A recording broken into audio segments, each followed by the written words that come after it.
छत्तीसगढ़ में प्राचार्य प्रमोशन को लेकर हाईकोर्ट ने बड़ा फैसला सुना दिया है। अब प्रदेश में प्राचार्यों की पदोन्नति का रास्ता साफ हो गया है। हाईकोर्ट की डिवीजन बेंच ने प्रमोशन आदेश जारी होने के बाद पोस्टिंग पर लगी रोक हटा दी है। डिवीजन बेंच ने राज्य शासन की प्रमोशन नीति को सही ठहराते हुए इस मामला में दायर याचिकाओं को खारिज कर दिया।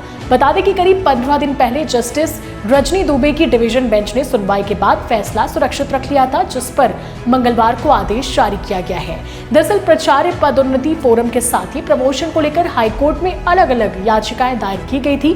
इसमें बताया गया है कि पहले कोर्ट के आदेश के बावजूद कई शिक्षकों को प्राचार्य पद पर प्रमोशन देकर ज्वाइन करा दिया गया है। इस पर कोर्ट ने सख्त रुख अपनाते हुए कहा था कि ये न्यायालय की अवमानना का मामला है। शुरुआती सुनवाई के बाद हाईकोर्ट ने आगामी आदेश तक की गई सभी ज्वाइनिंगों को अमान्य कर दिया था, लेकिन अब जो पदोन्नति का रास्ता है वो साफ हो चुका है।